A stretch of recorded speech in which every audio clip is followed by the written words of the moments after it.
On est parti. Excusez-moi. Bonjour, merci d'être là. Je vais essayer de garder ma voix jusqu'à la fin de la présentation. J'ai un peu quelques soucis de voix, puis j'en ai déjà donné une au tout début de la matinée, donc j'espère que ça va tenir jusqu'à la fin de celle-ci. Après, vous m'entendrez plus, c'est parfait. La présentation d'aujourd'hui va être pas mal interactive avec des démos. L'idée, c'est de vous montrer qu'il y a beaucoup d'informations qui sont renfermées, notamment dans les réseaux sociaux, les capteurs et ainsi de suite, puis qui peuvent aider à la prise de décision. On a vu apparaître récemment tout un tas d'initiatives de la part de différents gouvernements. L'une des plus connues, c'est celle lancée par Barack Obama avec son data.gov, donc d'ouverture des données financées par de l'argent public et mise à disposition gratuitement auprès du citoyen. Donc ça concerne des données diverses et variées, mais on a de la donnée géospatiale là-dedans qui sont utilisées par les services de l'État. D'autres gouvernements ont emboîté le pas, notamment le Royaume-Uni, donc avec son data.gov.uk. Plus récemment, au Canada, il y a une initiative, donc l'Open Data Pilot Project, qui a été lancée par le gouvernement du Canada, dans lequel vous allez retrouver tout un tas d'informations géospatiales, d'ailleurs, vous voyez, vous pouvez chercher, et moins géospatiales. Ça n'a pas été l'apanage seulement des gouvernements. Vous avez un certain nombre de villes. Au Canada, on parle de Vancouver, de Toronto. L'une des villes phares qui s'est lancée dans l'Open Data, c'est la ville de San Francisco. Si vous allez sur le Data SF, là, vous allez voir un nombre de jeux de données là, qui sont absolument hallucinants. Des données qu'on n'aurait jamais eu accès et puis qui sont disponibles gratuitement et librement. Vous avez par exemple l'ensemble des appels sur 10 ans au 911 avec la localisation, plus toutes les heures, minutes, jours où c'est arrivé, quel a été le problème, est-ce que la personne responsable du problème a été arrêtée et si oui, quel a été son jugement, donc de la donnée vraiment détaillée sur des incidents qui sont produits sur le territoire de la ville de San Francisco. Vous avez certainement entendu parler d'OpenStreetMap, donc une cartographie contribuée par la communauté et libre d'usage. Vous avez certainement un compte Twitter, vous avez certainement un compte LinkedIn dans lequel vous avez votre profil professionnel, vous avez certainement vos amis sur les réseaux Facebook. Globalement, tout ça, ça produit des millions et des millions d'informations chaque jour et d'informations-là, elle peut être utile à la prise de décision. Puis les entreprises ou institutions gouvernementales sont de plus en plus intéressées à utiliser cette information-là. Je prends un exemple très simple. Monsieur Toyota a eu quelques petits problèmes avec l'embrayage de certains modèles de voitures. Et lui, il était très intéressé à savoir ce qui se disait sur les réseaux sociaux, puis notamment à savoir où est-ce que ça se disait pour pouvoir prendre des actions et ainsi éviter que l'image de marque de Toyota soit trop ternie par ce problème-là qui avait tendance à prendre de l'ampleur. Donc, vous pouvez être sûr que les réseaux sociaux ont été scrutés, que la localisation attachée aux gens qui émettaient des avis sur les réseaux sociaux a été scannée et que des actions ont été prises basées sur ces informations-là. C'est The Economist qui a, en 2010, publié un numéro spécial et parlé de data déluge. Actuellement, les entreprises et organisations gouvernementales font face à ce data déluge. Bref, comment on peut faire en tant qu'entreprise ou organisation gouvernementale pour traiter avec ce volume et cette hétérogénéité d'informations? L'une des solutions, c'est d'utiliser un outil ETL. Donc un ETL, c'est pour Extract, Transform and Load. On va être capable d'aller chercher, pomper de la donnée dans des sources très hétérogènes, avec des structures différentes, des formats différents, de la transformer pour l'amener finalement dans une information exploitable, puis qu'on va aller charger dans nos systèmes d'analyse. Ça peut être des systèmes géospatiaux classiques, ça peut être des systèmes géodécisionnels dont, comme a parlé Yvan, il peut y avoir différentes utilisations de ces données-là. Mais l'ETL produit finalement une donnée à valeur ajoutée qui va permettre l'analyse et la prise de décision. Les outils ETL, vous avez certainement manipulé FME de Safe ou d'autres outils ETL qui ne sont pas dans le monde géospatial. Ça permet d'automatiser tout un tas de tâches et de traitement de cette information. Je ne vais pas m'apesantir là-dessus. Je vais juste vous parler d'un ETL que nous développons à Spatialytics. C'est un ETL spatial open source qui s'appelle GeoKettle, qui C'est une version spatialisée d'un ETL open source qui s'appelait Kettle, qui a été renommé Pentao Data Integration, et qui supporte globalement l'accès à différentes sources de données d'entreprise, que ce soit différents SGBD, moteurs OLAP, lecture-écriture de différents fichiers que l'on retrouve dans le monde de l'entreprise, que ça aille du Excel à des choses beaucoup plus compliquées, tout en passant par des services divers et variés comme des annuaires LDAP, des systèmes de gestion client, etc. Ce que nous on a fait globalement dans GeoKettle, c'est de rajouter le spatial là-dedans. C'est-à-dire que l'utilisateur de GeoKettle est capable d'aller pomper ses données dans les silos de son entreprise, de récupérer de la donnée géospatiale, et au travers de transformations très simples qu'il construit graphiquement, en faisant des glissés-déposés des éléments qui sont à gauche dans sa boîte à outils. Là, ici, vous avez le détail de tout ce qu'on est capable d'aller lire avec GeoKettle. Puis il y a certaines boîtes qui sont quasiment des sous-boîtes, là, parce qu'il y en a, vous pouvez les lire dans 37 SGBD différents. Vous avez OGR, qui est une bibliothèque connue, qui permet d'aller lire à peu près 35 formats géospatiaux différents, puis d'aller les écrire aussi. Donc voilà. Donc vous constituez votre chaîne de façon très graphique. Vous écrivez aucune ligne de code, et puis vos données vont subir ces transformations-là pour arriver finalement à un concentré. Là, c'est un peu comme quand on fait une distillation. Là, on a beaucoup de choses au départ, puis on arrive finalement au sucre d'érable ou globalement à un produit alcoolisé. Donc, qui est une valeur ajoutée par rapport au produit de base. Donc GeoKettle, première version en 2008, dernière version qui s'appelle la 2.0, donc même s'il y a eu un changement de numérotation des versions, la 2.0 c'est là bien la dernière version. Elle est disponible en téléchargement gratuitement sur le site spatialytics.org. C'est utilisé maintenant pas mal à travers le monde et dans différentes organisations, ministères, organisations publiques, banques, assurances, et puis on a une communauté croissante d'utilisateurs.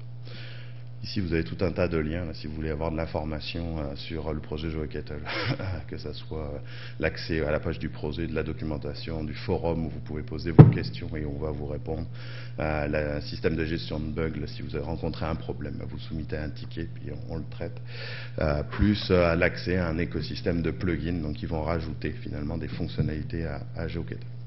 Je vais arrêter de parler de GeoKettle là, puis je vais vous le montrer, ça sera bien mieux.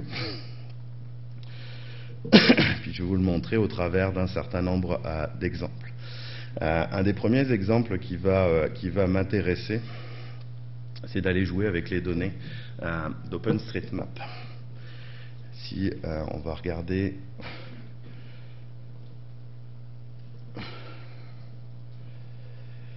Alors les données OpenStreetMap, là, que vous avez certainement vu quand vous allez sur le site, là, vous avez une belle carte en ligne, là, mais c'est de la donnée image.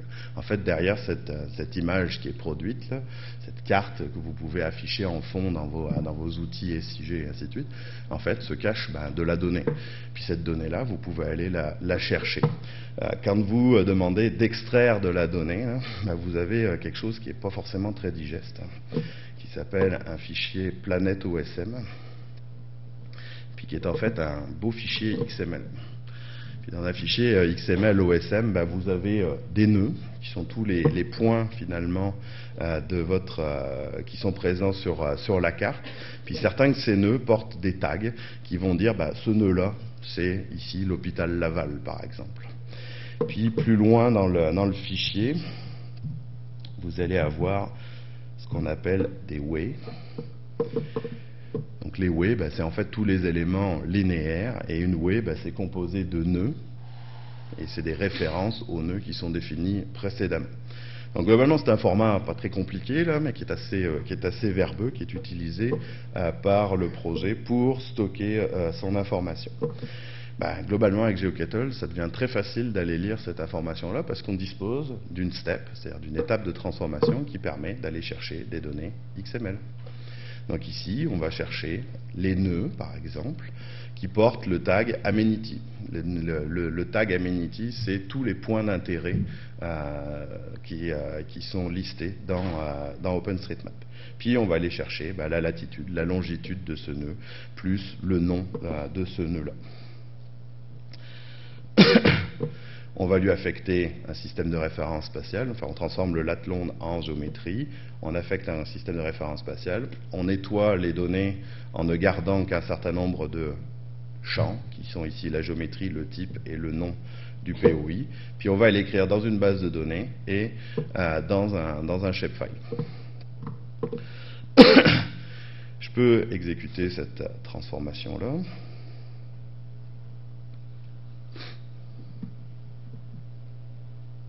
Oups, un petit souci de réseau.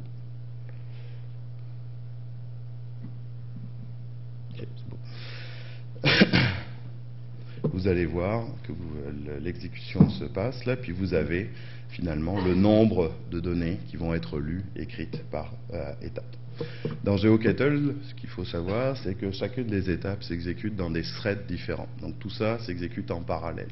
Donc vous êtes capable de traiter des gros volumes de données facilement avec cette parallélisation finalement du traitement. Donc dès que la première étape va avoir lu la première ligne, hop, il va la passer à la suivante qui va la traiter, puis ainsi de suite. Donc les données glissent dans une transformation comme de l'eau le long d'un tuyau, là, quelque part. Donc là, si par exemple je veux aller voir mes données, je vais utiliser un logiciel SIG libre qui s'appelle QuantumJS. Puis je vais lui dire, ok, je vais aller voir mes données. Puis le fichier que j'avais produit, c'est mon fichier QCPOI, puis donc dans lequel j'ai récupéré finalement tous mes points. Puis je peux aller demander de l'information. Ah, tiens, le café au temps perdu. Alors la zone que j'ai extraite est une zone autour de l'université Laval, c'est une zone que je connais bien. Certains d'entre vous dans la salle connaissent bien aussi. Ce qui va m'intéresser après, c'est de regarder comment on peut aller extraire l'information liée au linéaire. Donc là, on va aller prendre une autre transformation que je vous ai préparée. Donc, qui est un tout petit peu plus compliqué, parce qu'il faut aller lire les nœuds, puis aller lire les way, puis matcher ça, puis nettoyer la donnée pour la produire. Mais globalement, très rapidement, on est capable d'aller extraire cette information-là. Puis, comme on l'a stocké dans un SGBD, cette donnée-là, elle devient très facilement exploitable dans un service de diffusion de cartes. On peut lui appliquer des styles, et par exemple, en utilisant la suite OpenGeo, je peux très bien aller chercher mon information concernant mes routes, concernant mes POI, et le cartographier en quelques secondes, en lui appliquant, par exemple, un style à la Google. Donc ici, par exemple, vous voyez la richesse des POI que je suis capable d'aller chercher dans OpenStreetMap, plus la richesse du réseau qui est détaillée dans cette donnée libre. Alors, vous voyez peut-être pas grand-chose parce que le vidéoprojecteur doit être très clair, hein. Mais globalement, vous avez les corps de route. Donc ici, par exemple, j'ai le bar Le Cactus, qui est très connu à côté de l'université, dans lequel j'ai son nom, le type d'établissement, c'est un pub, puis le café Temps Perdu.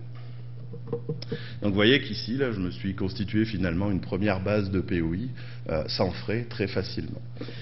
Une autre chose qu'on peut aller chercher, je vais pas vous le montrer, mais qui est aussi d'intérêt, c'est que vous avez notamment...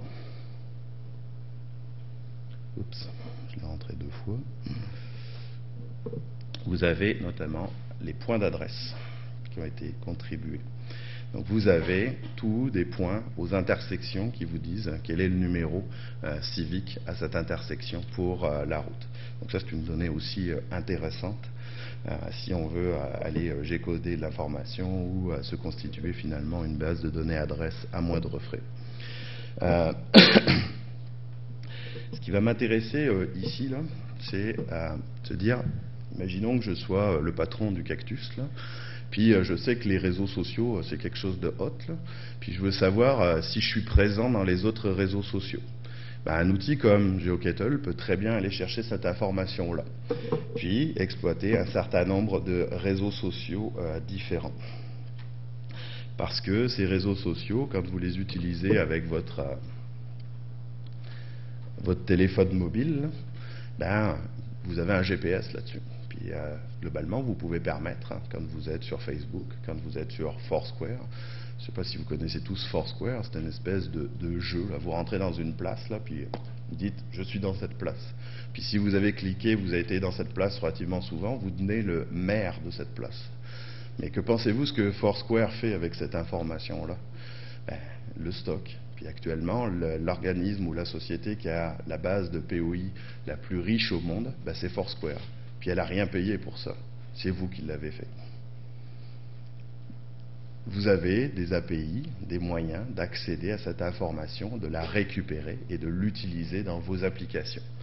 Donc très rapide, très simplement, par exemple avec GeoKettle, on peut constituer une chaîne de transformation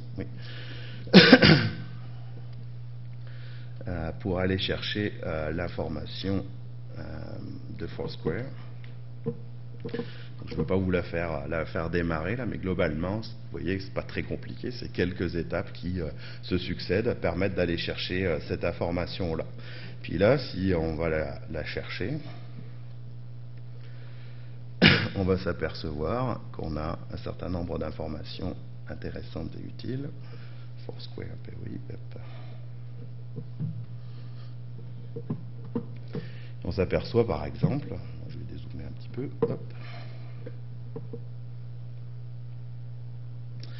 que le cactus est dans Foursquare, mais que si le café temps perdu y est aussi, qui est un autre établissement connu dans cet environ-là.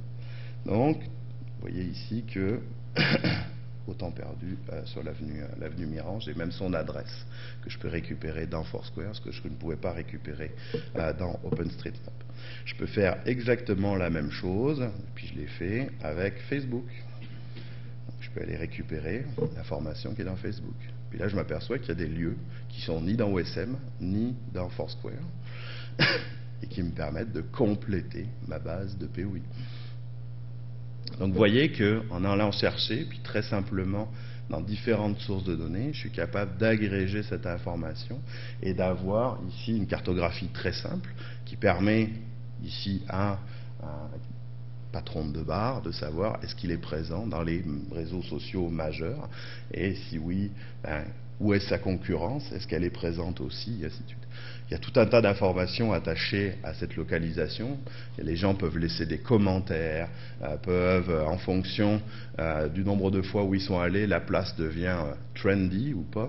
Donc vous pouvez établir tout un tas de cartographies des lieux tendances, des lieux moins tendances, des lieux où il y a eu des problèmes et qui ont été reportés, d'accéder à ces informations. Je ne l'ai pas fait là, mais c'est de l'information qui est utile, notamment pour soigner votre image.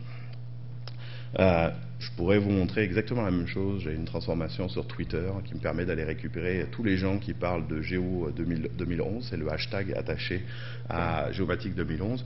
Vous verriez qu'on est capable de produire ce même genre de carte pour accéder à leur information de localisation.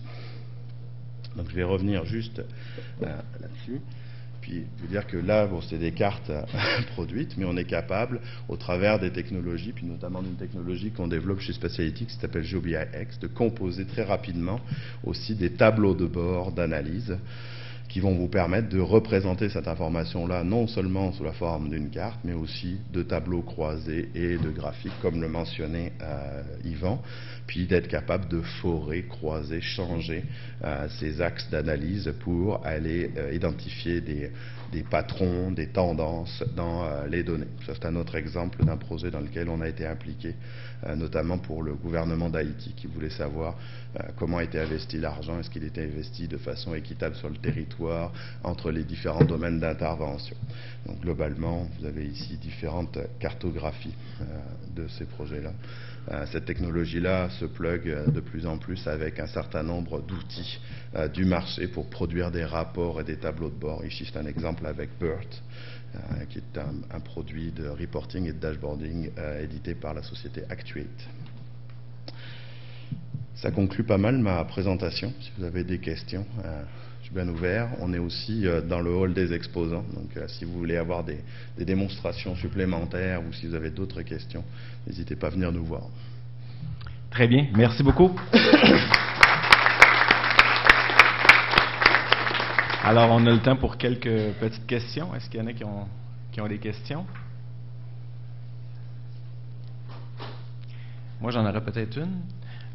Est-ce que, dans le fond, l'accompagnement technique qui est requis pour les outils BI open source, est-ce que c'est de même ampleur ou de même nature en général que pour les outils BI qui sont plus de nature propriétaire, ou est-ce qu'il y a des différences entre les deux modes d'accompagnement? C'est une bonne question.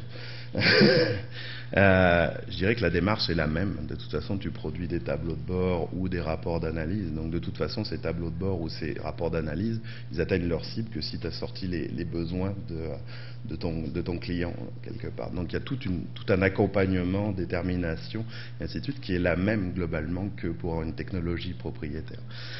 Je dirais que l'avantage de la technologie open source, c'est sa disponibilité. C'est que tu peux l'essayer, tu peux lui essayer de voir en quoi elle peut répondre à tes besoins et ainsi de suite. Et bien entendu, c'est le coût de licence aussi qui diffère.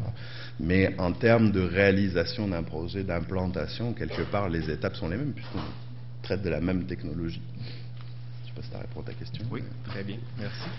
D'autres questions?